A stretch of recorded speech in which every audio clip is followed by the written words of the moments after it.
ওগো, বসে বসে আর কত বৃষ্টি দেখবে? এই নাও ভাত আর ডাল, জলদি খেয়ে আমাকে উদ্ধার করো। এমন করে বলো না গিন্নি, আমি তো তোমার জামাই। জামাই হলে একটা কাজ খুঁজে বের করো। 1 মাস ধরে শুধু বৃষ্টি আর বৃষ্টি, না পারছি ভালো খাবার খেতে, না পারছি কোথাও যেতে। কি করব গিন্নি, সবই তো বিধাতার খেলা।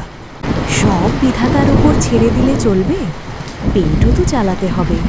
শোনো, চাল আর ডাল শেষ, বাজারে গিয়ে নিয়ে এসো। আচ্ছা আচ্ছা গিন্নি, যাচ্ছি। আগে খেয়ে তো নেই। ঠিক আছে, তুমি খাও, আমি বাজারের ব্যাগ নিয়ে আসছি। আরে, নৌকাটা তো দেখছি একেবারে ভিজে গেছে। এই ভিজে নৌকা নিয়ে বাজারে যাব কি করে?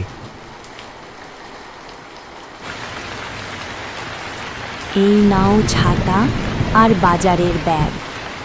ছাতাটা মাথায় দাও আর ব্যাগটা নৌকায় রাখো। এই না হলে আমার বউ, মাথায় কি বুদ্ধি! দাও দাও, এখনই রওনা দে। বলা তো যায় না বৃষ্টি কখন বেড়ে যায়। সাবধানে যেও, আর শোনো, পারলে একটা মাছ কিনে এনো। আচ্ছা, টাকা থাকলে অবশ্যই আনবো, ও নিয়ে ভেবো না।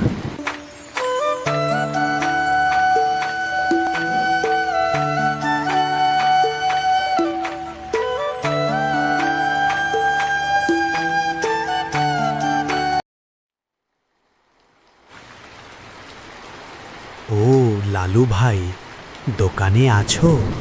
আমার কিছু সদাই লাগবে, জলদি দাও, বৃষ্টির আগে বাড়ি ফিরতে হবে। ওসব ভেবো না মনু ভাই, কি কি লাগবে বলো, সব ব্যাগে ভরে দিচ্ছি। 5 কেজি চাল আর 2 কেজি ডাল, জলদি দাও, বেশি সময় নেই হাতে। এই নাও তোমার চাল আর ডাল। যা টাকা হয়েছে তাতে তুমি আর 10 টাকা ফেরত পাবে। মাত্র 10 টাকা? আচ্ছা দাও, ওটাই দাও। গিন্নিতে মাছ আনতে বলেছিল, কিন্তু এই 10 টাকায় তো মাছের কাঁটাও পাবো না।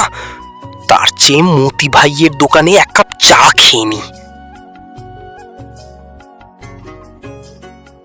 1 মাস হতে চলল, বৃষ্টি থামছে না। এইভাবে চললে দেশটা তো জলের তলায় ডুবে যাবে।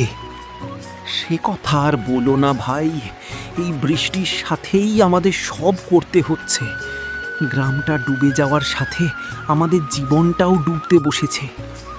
সবই বিধাতার লীলা। এভাবে চলা যায় না মনু ভাই। দোকানের ভেতর সাপ খোপ এসে জড়ো হয়, এগুলো পরিষ্কার করতে করতে জীবন শেষ। মানিয়ে নেওয়া ছাড়া আর উপায় নেই। আচ্ছা মতি ভাই, বৃষ্টি বাড়ছে, আমি আসি। এই নাও তোমার টাকা।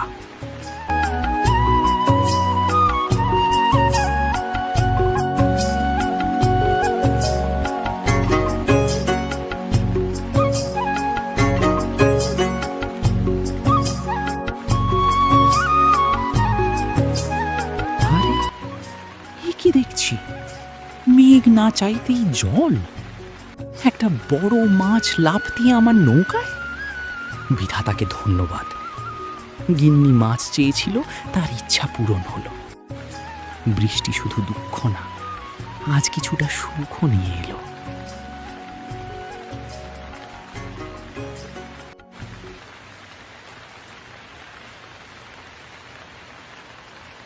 এ কি মা, তুমি তো ভিজে গেছো।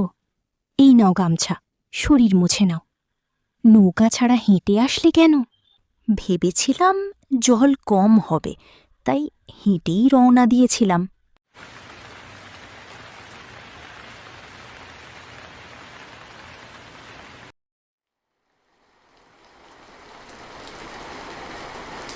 গিন্নি, মা যে আসবে আগে বললে না কেন?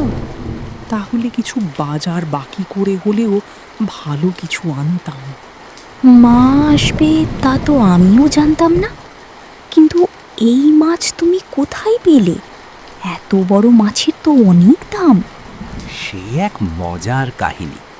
ফেরার পথে মাছটা নিজেই লাফিয়ে নৌকায় উঠল। ভালোই হলো, নইলে মাকে আজ শুধু ডাল ভাত খাওয়াতে হতো। আমি রান্না করছি। বৃষ্টির দিনে তোদের এই টানাটানির সংসার দেখে আমি খুব খুশি রে মা। আমি ভাবিনি এই বৃষ্টির ভেতর তোরা এভাবে গুছিয়ে থাকতে পারবি। দোয়া করি তোরা খুব ভালো থাকিস। সবই আপনার দোয়া মা। সত্যি গিন্নি, বৃষ্টি আমাদের শুধু ক্ষতি করেনি, আজ আমাদের বড় একটা উপকারও করেছে।